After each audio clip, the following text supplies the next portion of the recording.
In this session, we're going to take a look at different methods that can be used to extend a person's garden growing season. This can affect the ability to start growing earlier in the spring and continue to produce later in the fall. We're going to look at two aspects of this. One is how to extend the growing seasons, the methodology behind it, and the effect on different kinds of plants.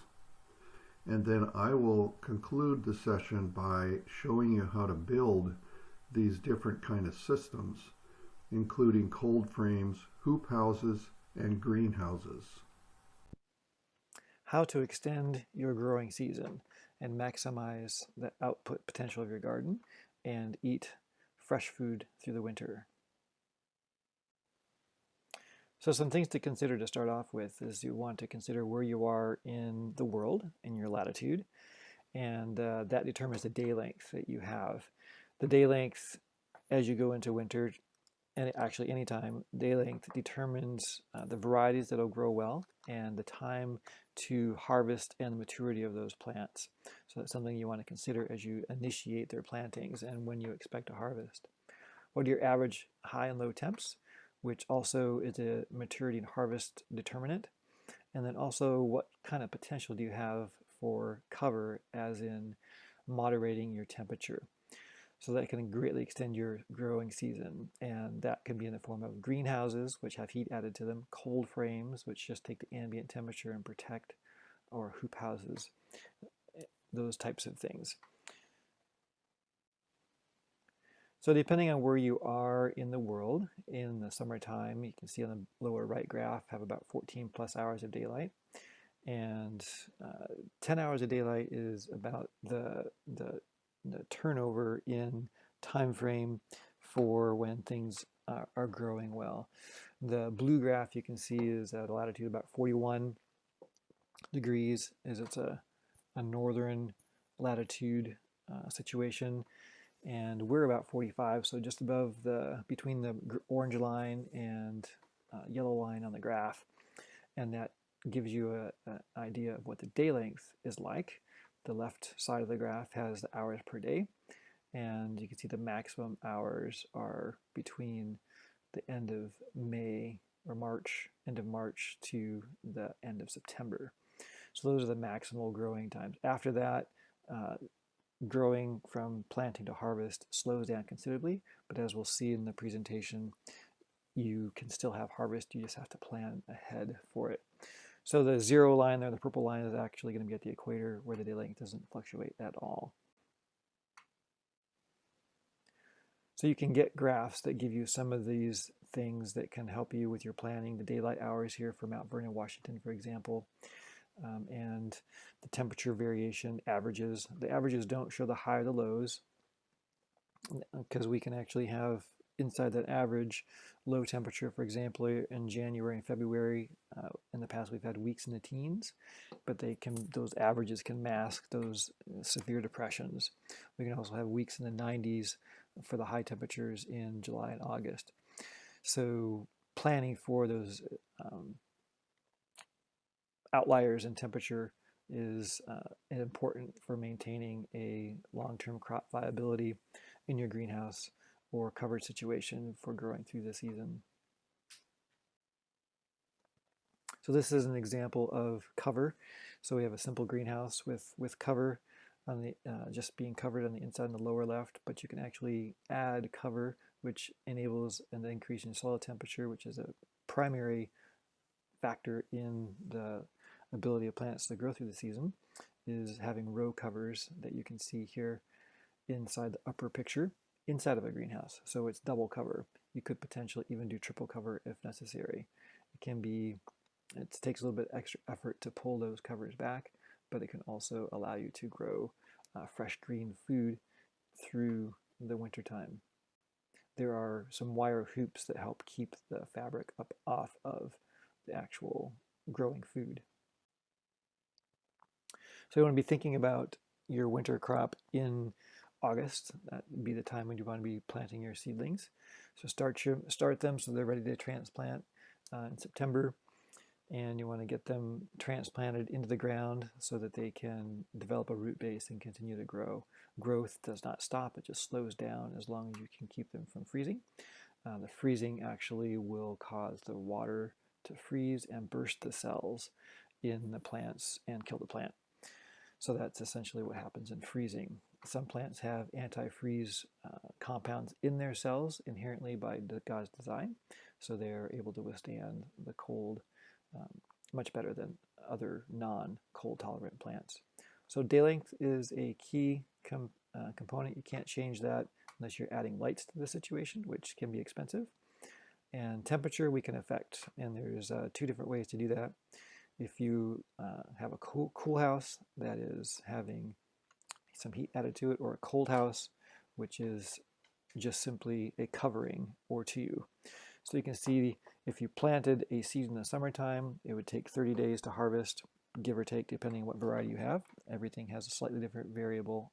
But if you had a 30-day to harvest, it would double in a cool house, it would triple in a cold house. So any plant that you would plant, if it has a summer germination to harvest period, just take that number. If it was 15 in the summer, it would double to 30 in a cool house. It would triple in a cold house. So just for planning purposes, that's helpful to know. This is a planting graph looking at the planting to harvest dates in a cold house. So they also have a similar graph for a cool house, but this situation is one that doesn't have any heat added to it. So on the left axis, you have the planting date. If you were to plant at the early mid November, in this case, you would have follow that line out to the harvest date, which would be 120 days post-planting in this particular situation. So this is a good graph based on day length for harvest date on any given seed. So you can just use that as a guideline.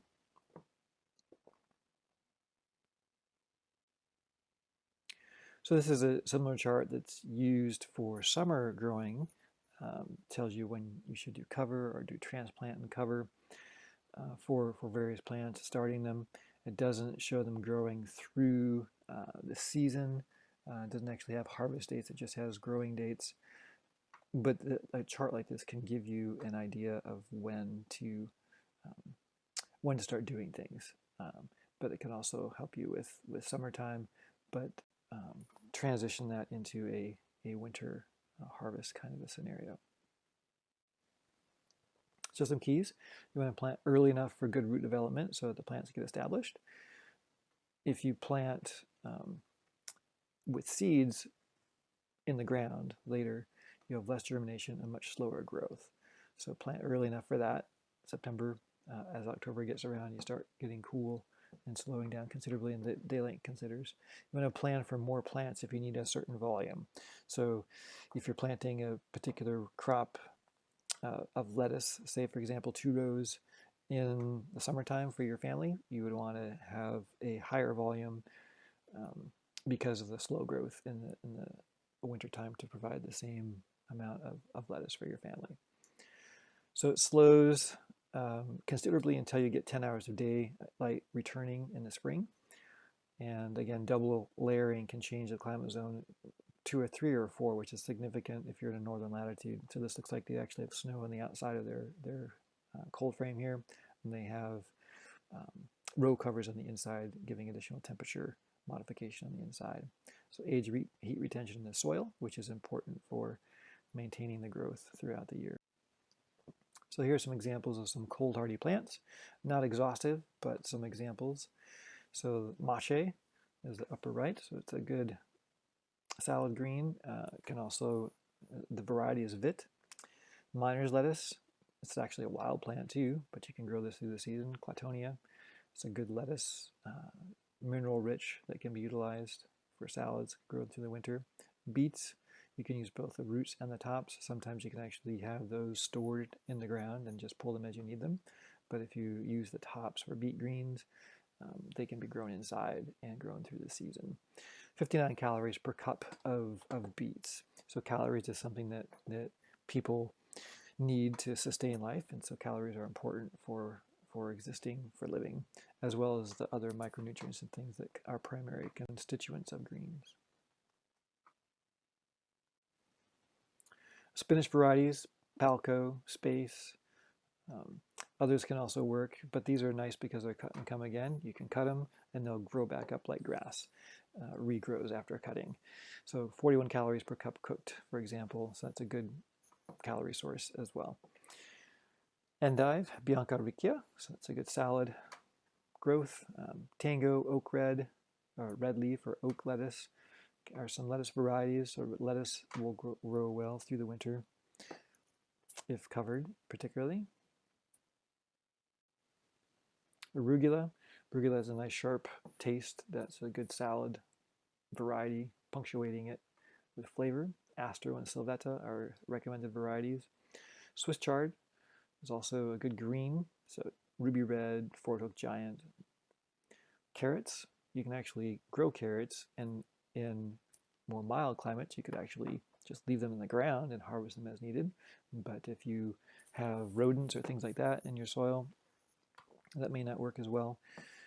Just growing fresh ones. Candy carrots aren't actually a particular variety. They just happen to be carrots that are grown in the winter that are extra sweet because of the cold temperatures, and they're very tasty. So that can be a mokum or a Napoli variety or examples. And then a variety of different Asian greens. Pak choi can be grown through the winter. Mizuna, Tokyo bacana. I've never heard of Tokyo bacana, but it looks like a nice salad green there. Leeks are a good winter crop, Tadorna. Scallions, onions, Walla Walla and Olympic in particular because they're short day varieties and will grow well in a short day scenario as in the winter. Turnips and turnip greens are also something that can be grown through the winter under cover. Potatoes, you can actually grow potatoes under cover through the winter. They'll be ready by mid-March if you have an early February planting indoors. So that'd be something that would take up a little bit more space inside, but are a good source of calories too when your main potato crop may be already exhausted. Mache, a good, again, for year-round growth. Radishes can also be a good source of flavor. The tubers, not the tops, as far as I know. So why do we focus on greens? So greens are rich in vitamins A, C, E, and K, and many different B vitamins. They also have lots of carotenoids and antioxidants that are protectors for our cells. They soak up free radical oxygen molecules and inactivate them and allow our bodies to be protected. They also have fiber, iron, various trace minerals like magnesium, potassium, calcium, very rich in folate. So greens, folic acid is very important for maintaining healthy neurology.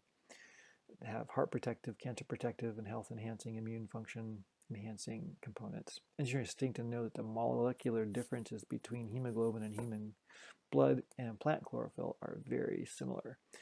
One of the key differences is the central magnesium in chlorophyll versus iron in blood, but they both have oxygen carrying capabilities. And chlorophyll-rich diets are diets that are healthful for you. So that's a key molecular part of green food, which you wouldn't get if you didn't have those greens as a daily component to your diet. Another way to get greens, if you have even smaller space, is actually through sprouting.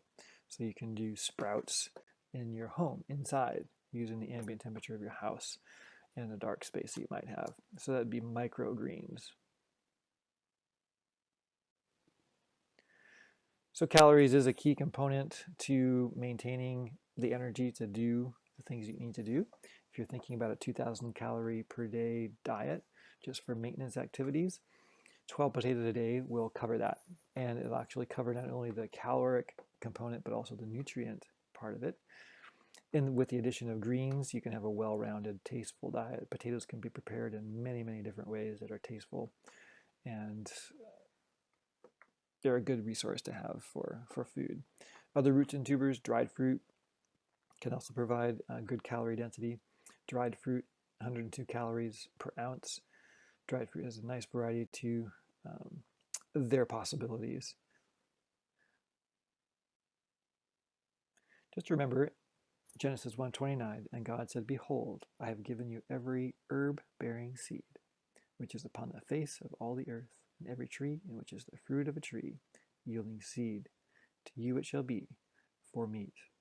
In this case, that meat is food, and that's how it's referred to throughout the early parts of Scripture in the Bible. And now we're going to move into the section of this presentation regarding how to create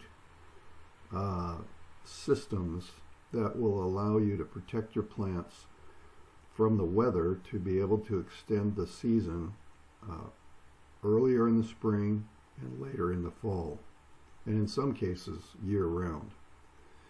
So there are basically 3 different methods that we're going to show how to do. One is building cold frames, then hoop houses, then greenhouses. Each of these systems are increasingly larger and increasingly more expensive. We will be showing, in the case of greenhouses and hoop houses, methods that can be done very inexpensively, as well as commercial kits that you can buy that are very, very nice and permanent. First of all, let's take a look at a cold frame. A cold frame is basically an enclosure, usually a wooden box as shown in this drawing, that has a lid that's made of some clear acrylic material or glass, and it usually has a hinge on it so you can open it up to get to the plants. This particular picture shows one that is not made with wood but is made with bales of hay.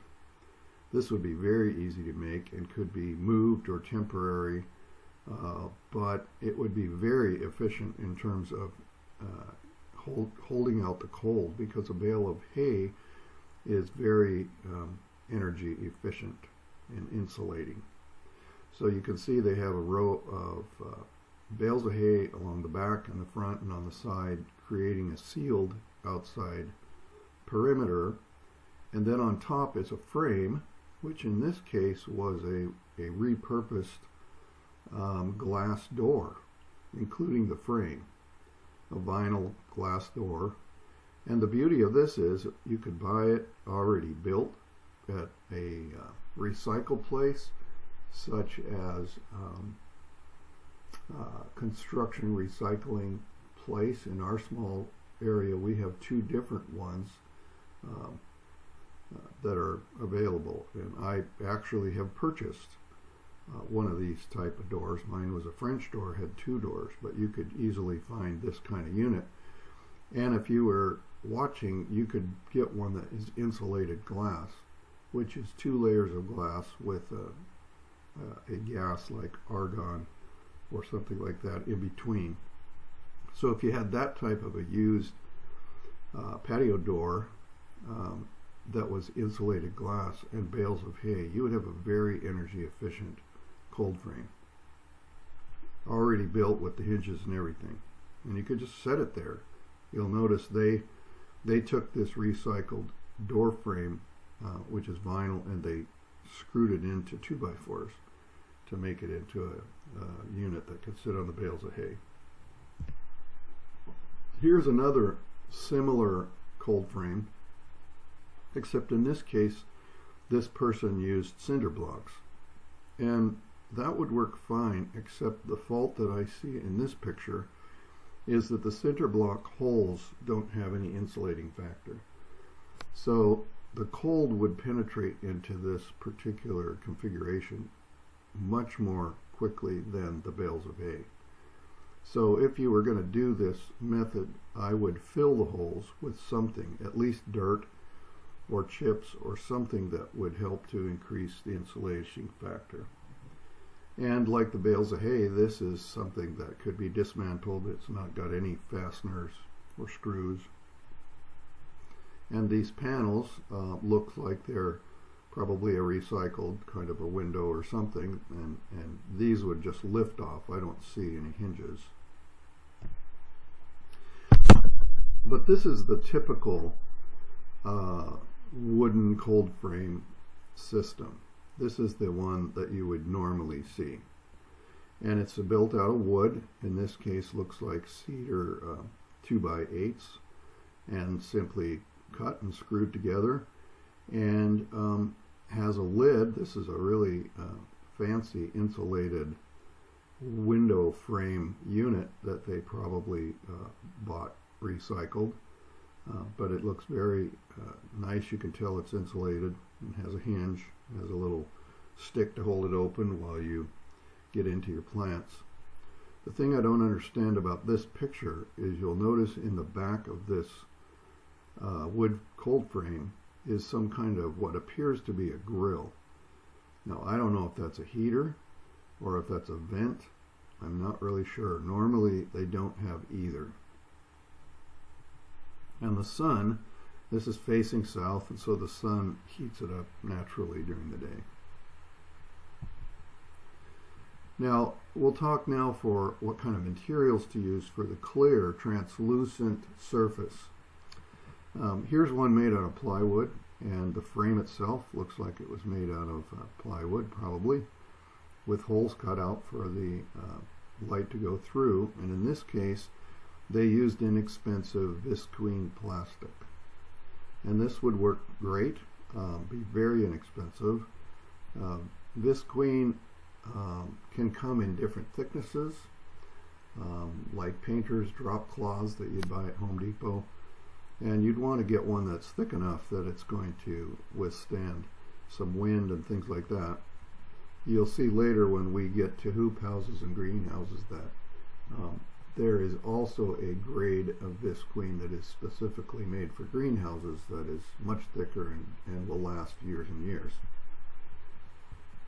The problem I see with this particular system is that with possibly 1/2 inch or 3/4 inch plywood as sides, it doesn't create much of an insulating factor on the outside. Of all of these units, I would say the bales of hay, as weird as it may look, is probably the most efficient in terms of energy. Okay, so we'll continue with talking about the translucent clear film at the top. Again, this one is visqueen plastic, probably stapled on. Here's a nice tidy looking one. This is polycarbonate. And this particular polycarbonate you could buy at a place like Home Depot, and it's corrugated, and this is designed likely to be a translucent roof on a patio or a deck. And so you can buy, when you buy the polycarbonate, you can buy the wood strip that it goes on that matches the waves in the polycarbonate so that it would be airtight. And the advantage of the waves in the polycarbonate sheeting is it would be strong. So you can see this is a quite large row box cold frame. So by having the flex, the wave-shaped polycarbonate, it allows you to have larger sheets and still be strong. Now here you can see that some of these pictures show winter. This particular person's dressed up pretty warm. He's got his Russian type hat, and this is probably up north in Canada. You can see there's snow on the ground, and yet look at all the produce in that cold frame.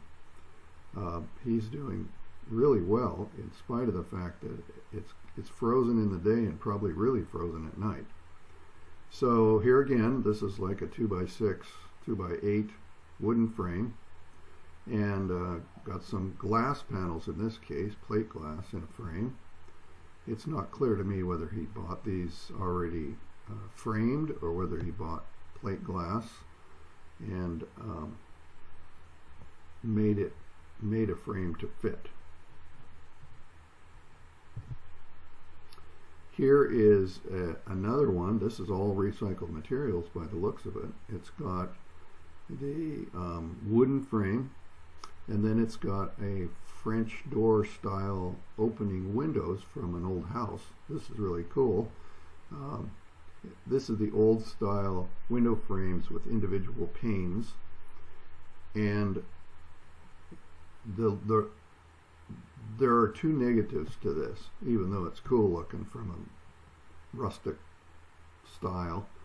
One is that because these window panes are not vertical like they would be in a house, if you had them on this angle and it rained and then it quit raining, you're going to have water puddled trying to leak in, and it probably would leak, which isn't a really big deal, but because water won't hurt the plants, but it does create this issue. You can see in the lower right, the window pane has trapped some debris from this kind of phenomenon.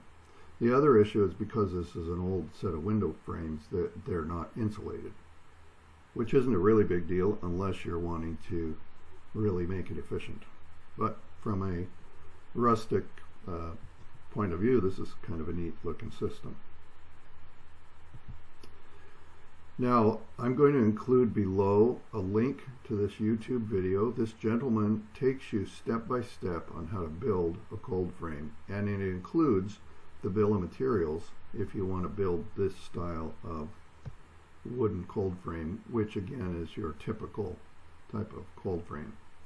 By the way, if you look at the building in the back, it's got those kind of window frame panes that we just showed in this picture, with the individual panes in a frame. So see, even the opening window and the window in the door and the windows on the building all are that vintage looking style. One other observation on this picture is you'll notice that, and he shows it in the video, is that he's building this on bricks.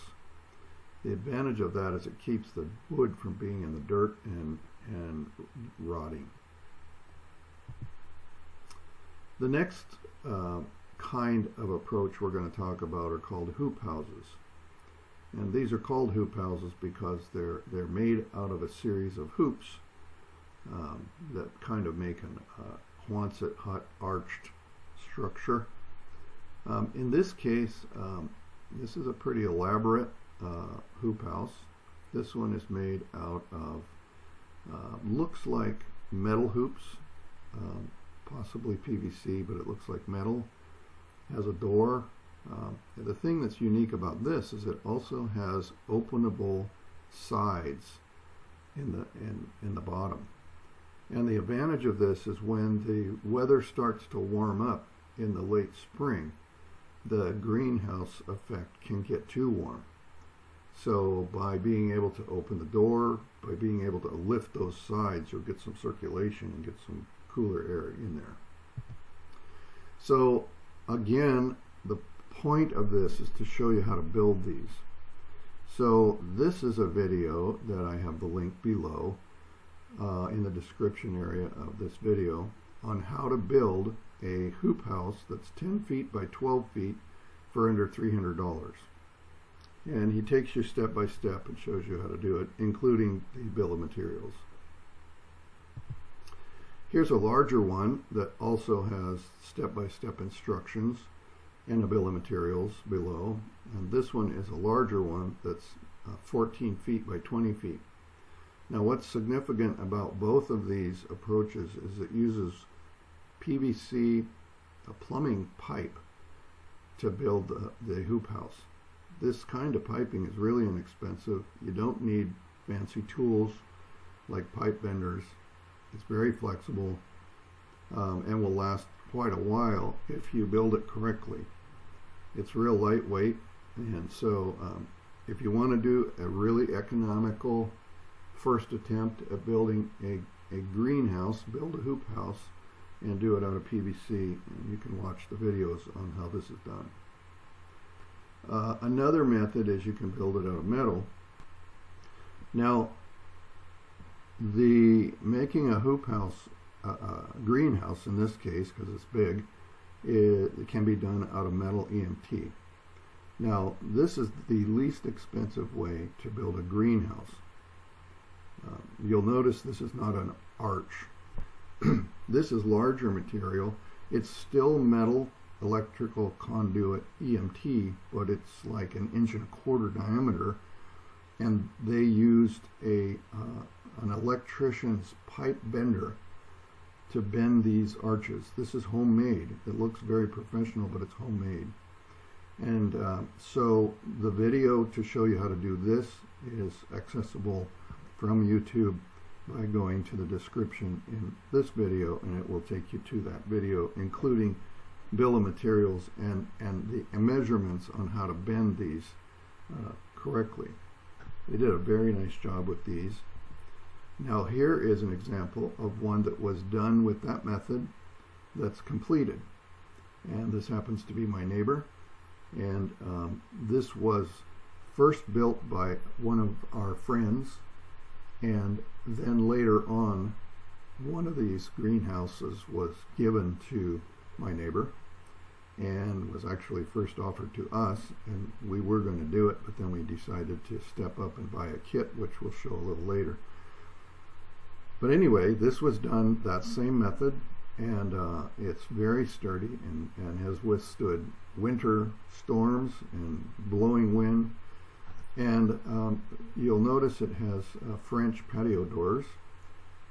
When I was planning to build this, I found at a recycling construction store this double door frame from a patio. Most patio doors are either single or they're sliding door. This one was a French door that opened both sides. So when we decided to build a kit, instead of building our own like this, I gave my neighbor the door system, which he has incorporated into his greenhouse. This picture here shows the greenhouse Visqueen, which is specifically made for greenhouses, so it has lasted very nicely through multiple winters.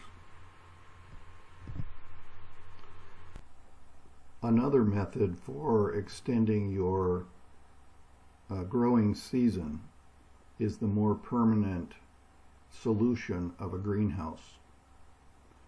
You can either build the greenhouse, or you can purchase a kit and build it, or of course you can hire someone to build the kit. In this particular picture, this is our first country property, and I built this home and this greenhouse 40 years ago actually. And I went to the cedar mill and I bought cedar dimension materials for the beams, and then this was a time when people were switching their houses to insulated glass, so it was very common for someone to make this conversion on their glass in their house, and the sliding glass door panels piled up at these glass shops, and you could buy these uninsulated panels from sliding doors for $15 a piece. So I bought a bunch of them and designed this greenhouse, put in an outside door. You can see to the left of the door was a louver that could be opened to add fresh air. If you look carefully, I even sandblasted the design of a scene in the window of the door, and you can't see it on the front door, particularly because the new owner painted it, but that was a door that I built out of mahogany, and I hand carved a scene of Mount Rainier and flowers and so forth. So it was kind of an artsy place. So anyway, here is the inside view of this greenhouse, and these new owners didn't use it as a greenhouse, they used it as a sunroom, a solarium. But you can see I had a 2x6 insulated wall with a round window that was, I believe, insulated. And then these cedar beams to hold up the structure. I put in a cement slab floor that tapered to the middle with a drain. So if we were doing a greenhouse and spraying water, that the water would have a place to go. It was my intention to, in this passive solar house, to use the heat generated. This house was laid on the ground. The foundation was laid with a compass in my hand, with it facing directly south. So the purpose was to capture the most solar gain from the sun and the passive window parts of the house, but also this solarium, this greenhouse, could capture the warm air and bring it in through ducts into the house. So anyway, this is a homemade greenhouse attached to a house. You can also buy kits. I have in a link below the video in the description area, Charlie's Greenhouse. This is the company that in our recent country home we purchased a kit. They custom built it to our specifications to fit our needs. And these are made in Canada, in British Columbia, and sold through Charlie's Greenhouse in Mount Vernon, Washington. And they sell kits all over the world through their internet website. So they're really well built. You can get them out of glass, including this curve, or you can do insulated polycarbonate, which is what this picture shows. Polycarbonate, you will recall, is that material, plastic-like material, that we showed in the cold frame that was corrugated. In this case, the polycarbonate is flat, and it's a 1/4 inch thick with air in the middle of the 1/4 inch. So you've got a thin layer of polycarbonate, and then this waffle kind of dividers, and then another layer, and they come together as a sandwich. So the idea is that it gives a little bit of insulating value, not much, but some. So you have seen in this presentation 3 different methods to create a way to extend your growing season. Cold frames are the least expensive and the smallest, and we showed several of those options. I personally like the bales of hay. If you don't mind what it looks like, that would be very energy efficient and inexpensive. We showed hoop houses that were either made with PVC or electrical conduit EMT that you can buy at Home Depot, and greenhouses. And if you look at the description area below the video, I have links on 2 different methods of building PVC greenhouses, a method of how to do the metal EMT hoop house, and how to create a greenhouse with metal conduit, and the link to Charlie's Greenhouse if you want to see different kinds of kits that are available.